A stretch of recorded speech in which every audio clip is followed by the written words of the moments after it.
Oui, c'était l'unique appel adressé par un chef d'État à ses homologues pour faire face à cette crise. Il y a eu bien sûr des initiatives au niveau d'Addis Abeba, le siège de l'Union africaine, mais en tant que nation, que pays, le Maroc a vraiment eu cet honneur-là d'être le seul à agir. C'était un stress test, le Covid-19, pour les organisations régionales. On a vu ce qui s'est passé en Europe et aussi en Amérique du Nord. Et là, au moins, le Maroc a réussi ce stress test.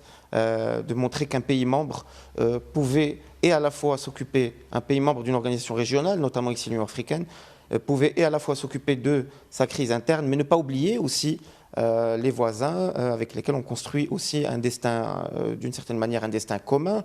Et ce stress test a été, du point de vue du Maroc, une réussite. On a envoyé une aide sanitaire à 15 pays africains et aussi au siège de l'Union africaine à Addis Abeba.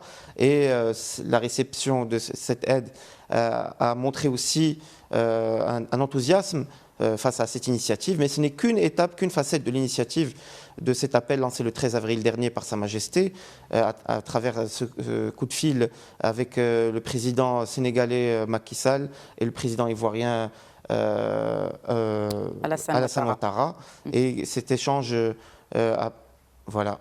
Et cet échange a pu permettre cette première étape, mais aussi d'autres étapes qui vont venir, notamment la collecte de données, pour avoir plus une meilleure idée sur l'impact de l'épidémie, et aussi l'échange de bonnes pratiques, comme cela a été bien signalé, c'est-à-dire au niveau de la recherche et développement. Et on a vu qu'au Maroc, on a pu mettre en place un dispositif industriel pour faire face à la pandémie, mais il y a eu aussi au niveau du Sénégal des recherches de l'Institut Pasteur de Dakar qui a pu mettre en place des tests qui peuvent dépister le Covid-19 en moins de 10 minutes à moins de 1 euro, et d'autres initiatives ailleurs. Et donc finalement, la vraie portée de cette initiative royale du 13 avril, c'est que la réponse à de telles menaces comme le Covid-19 ou d'autres comme le changement climatique, elle ne peut être qu'en complémentarité entre tous les pays africains, qu'il ne peut pas y avoir qu'un seul pays leader,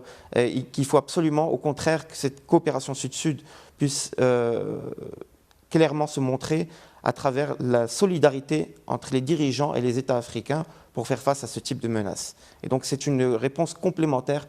Le Maroc a un projet avec les autres pays africains, et ces pays africains ont un projet aussi avec le Maroc. C'est cela le fond de la vision de la diplomatie marocaine.